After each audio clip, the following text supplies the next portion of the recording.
तब भीमसेन कहते हैं, बोले लाला एक बात बता, एकादशी व्रत ना करवे वारे को पाप लगे? ठाकुर जी बोले हाँ पाप लगता, नरक जाना पड़ता उसको जो एकादशी के दिन अन्न खाता है।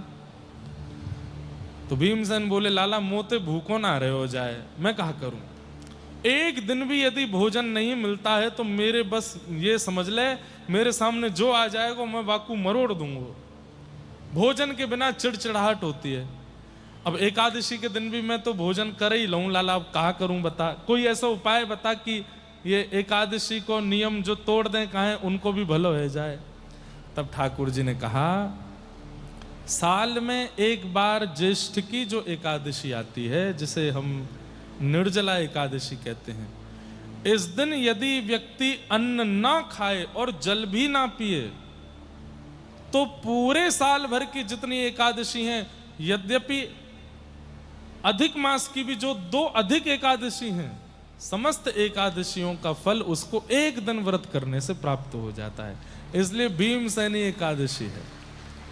आज के दिन भीमसेन जी ने जल त्याग करके और एकादशी की, तो उनको साल भर की एकादशी त्यागने का फल प्राप्त हो गया। इसलिए आज के दिन जल नहीं पीते। पूर्व की एकादशियों में हमसे कोई अपराध बन गया हो, गलती से हमने अन्न खा लिया हो, बीमार थे इसलिए पा लिया हो, सफर में थे इसलिए खा लिया हो, या फिर आज तक हमको पता ही नहीं था, हम अन्न खाते ही आ रहे थे लेकिन अब जाके पता चला, तो क्या करें?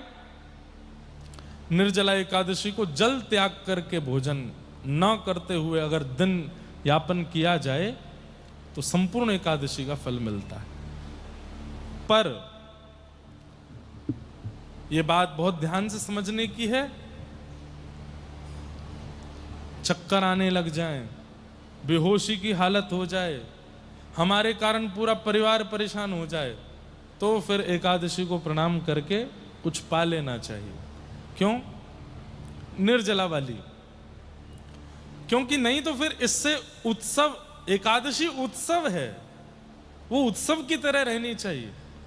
अगर वो हमारे किसी कारण से उत्सव में विघ्न आ रहा है तो फिर उसमें त्याग कर देना चाहिए, फिर जलपान आदि कर लेना चाहिए। ठाकुर जी कह रहे हैं कि भाई तुम पाओ, फिर उसमें जबरदस्ती नहीं करनी चाहिए, नहीं तो उत्सव जो है वो उत्सव नहीं रहेगा, कुछ और हो जाएगा।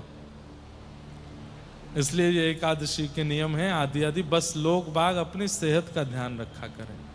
और निर्जला एकादशी आती भी गर्मियों में है, वैसे ही पानी की कमी हो जाती है, तो इसलिए जलपान कर लिया करें। वही लोग जलपान त्यागें जिनको घर में ही रहना है, पूरे दिन कहीं आना जाना चलना फिरना नहीं है, डिहाइड्रेशन नहीं होगा, एसी में बैठे हैं, घर पे ही हैं, वो फिर अब हमने भी सोचा था कि हम जल नहीं पिए, लेकिन 3 घंटा बोलना है, क्रिकेट भी खेलना है, सब जगह जाना भी है, तो जलपान नहीं करेंगे तो सूख जाएंगे भीतर से।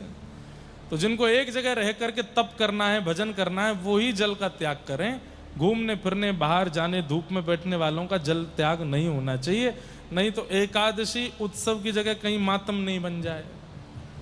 तो इसलिए उसका ध्यान रखो।